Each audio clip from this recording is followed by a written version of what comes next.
Hello and welcome back to the Art Room with Mr. Eck.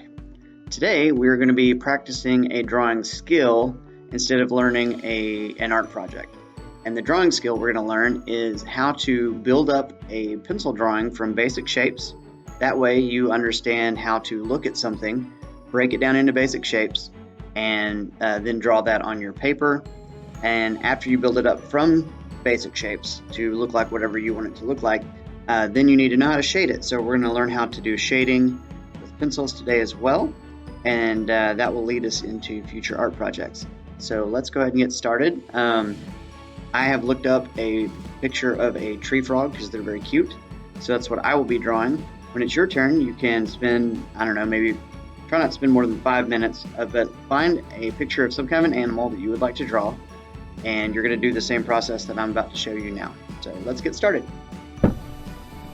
So when it comes to trying to recreate a picture that you're looking at and you're trying to draw that, I've found that it helps to break up the image into basic shapes. So if I were going to be drawing this frog, number one, I see his head is an oval. Obviously his eyes look like big circles.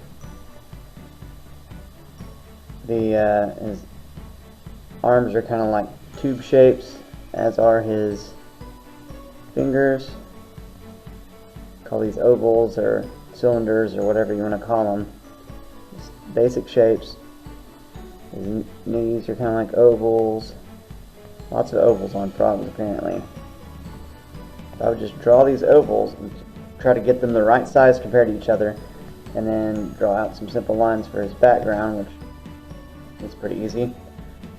And so I would start with that, and then I would add in extra detail and erase lines I didn't need, and then when it comes to shading, which I will show you in just a minute. So like we just talked about, I'm going to look at this picture of a frog, and then I'm going to recreate it using some basic shapes. So I'm going to start off with an oval for his head, drawing lightly so I can erase any mistakes, because this stage is very sketchy and there's probably going to be some mistakes. Circles for the eyes, and put like another overlapping oval for his body there. He's got those kind of tubey arms, his fingers. Notice how basic this is. I'm not trying to do a whole bunch of details, I'm just figuring out where everything goes and about what size it is.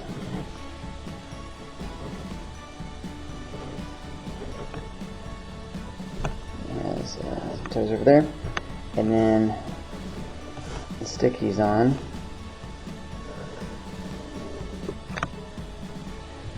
And that's how I would get started. Now, when it comes to putting it all together, making it look more realistic, then you go back over your lines, you erase some of the guiding lines that you just drew.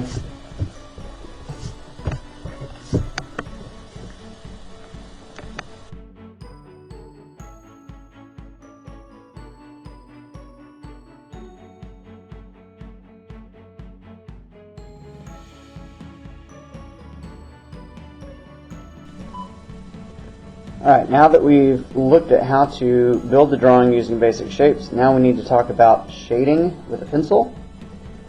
So I'm going to start off with just a basic shape. I'm going to draw a sphere. So when you're shading, you have to think, where is the light coming from, and then put the shadows on the opposite side.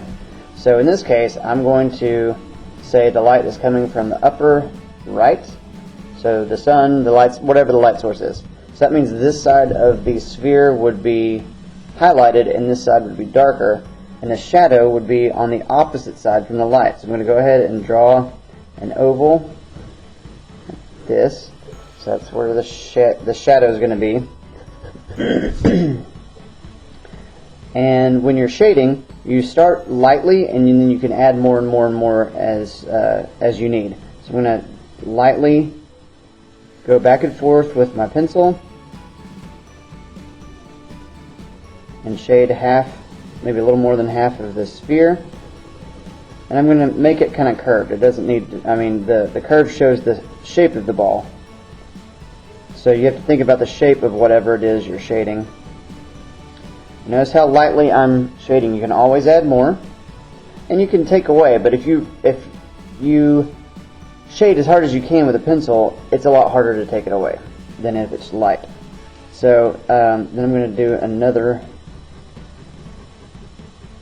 slightly different angle. I'm going to overlap a little bit into that lighter area, so we have some varying degrees of darkness.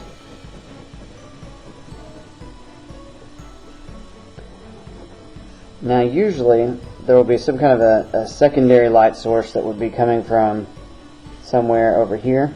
So I'm going to erase the very edge, so there's a little backlit area. That usually looks really nice.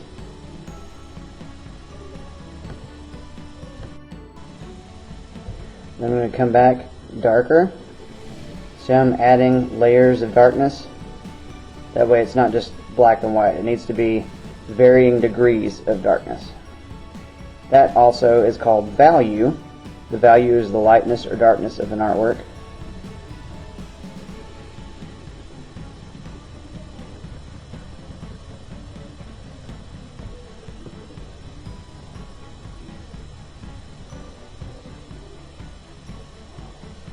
And then when we shade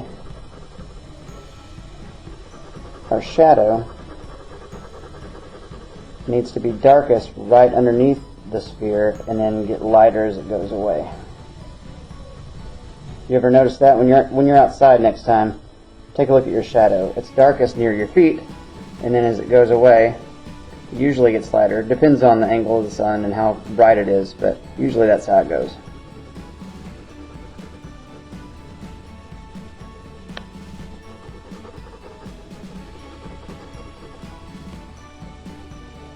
Alright, so that's a decent intro into shading. If you want to make it look a little bit more realistic, you can smudge it with your fingers and kind of smear it together, and that makes it look a lot softer. It's a softer shadow.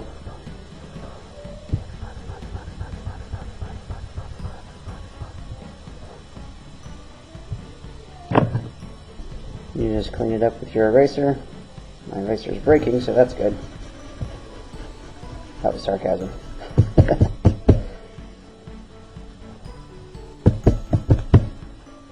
And of course those arrows don't stay, but this is just teaching you how to shade. Alright, let's put that on our frog. Alright, so I'm going to have the light source coming from the same direction as I did with the ball, because I don't know, I just tend to do that, but it could really come from any direction. So I'm going to put this arrow here to remind me where the light's coming from, and then when I'm done I will erase it. So I'm going to shade this one in time-lapse to save time, and then we'll talk about it.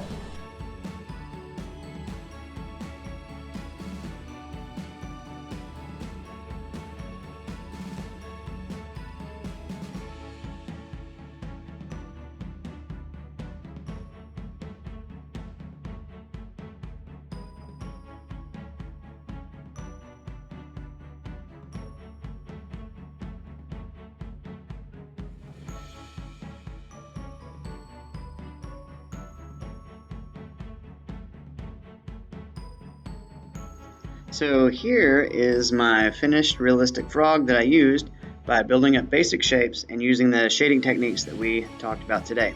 So now it's your turn. You're going to look up a picture of an animal that you like, and you're going to try to recreate it using basic shapes and then shade it using those shading techniques, and just take your time and have fun drawing. It's not all about the finished product, it's also about the process. Art is a journey, not a destination. So enjoy making the art as well as enjoying the finished picture of what you make. And I will see you with another lesson next time in the art room.